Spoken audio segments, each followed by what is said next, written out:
The day the U.S. closed its embassy in Burkina Faso, Captain Ibrahim Traoré then turned it into a Pan-African power move. It all started in October 13, 2025, Ouagadougou. The United States announces the closure of its embassy's visa services in Burkina Faso. No warning, no negotiation. From that moment, Burkinabe citizens must travel hundreds of miles to Togo just to apply for a U.S. visa. Washington called it administrative, but Africans saw the truth: punishment. What no one expected was how Captain Ibrahim Traoré would turn that punishment into power. Earlier in 2025, Washington approached several African nations with a controversial deal: accept deportees from the U.S., even if they're not your citizens, and in return, enjoy visa privileges and development aid. Many countries quietly agreed, but one didn't. Burkina Faso's foreign minister, Karamoko Jean-Marie Traoré, called the proposal indecent.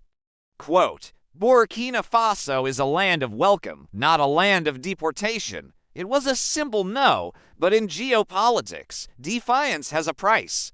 Within months, the embassy went dark for thousands of Burkinabe's citizens. This wasn't symbolic, it was personal. Students with U.S. scholarships stranded.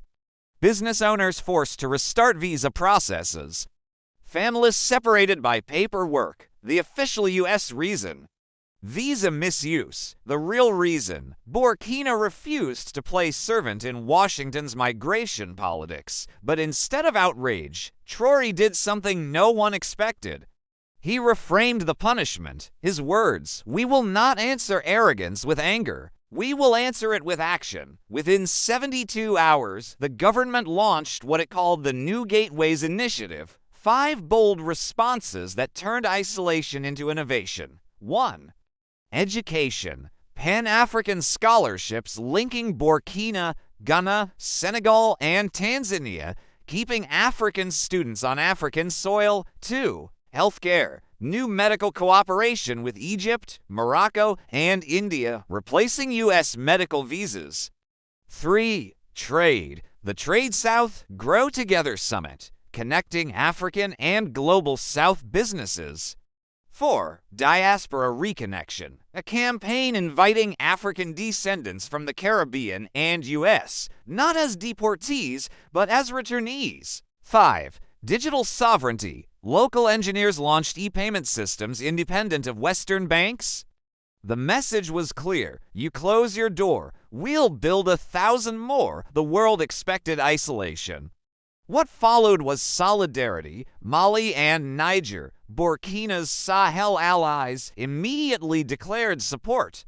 Across the continent, social media erupted. Students in Accra, Dakar, and Nairobi shared art, murals, and the message: they may close their gate, but not our spirit. Even African leaders quietly admired Traoré's courage.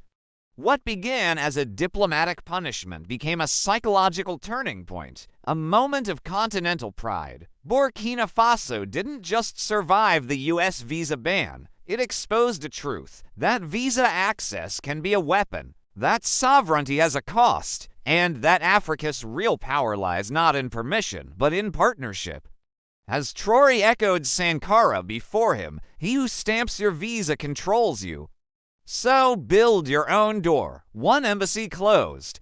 1,000 doors opened. Punishment became power. This is how Africa reclaims its dignity, not by asking for entry, but by building its own world. This is Voices of Africa. If you believe sovereignty isn't defiance, it's destiny, share this story. Subscribe to LearnAfrica TV, where we document how Africa turns every obstacle into opportunity.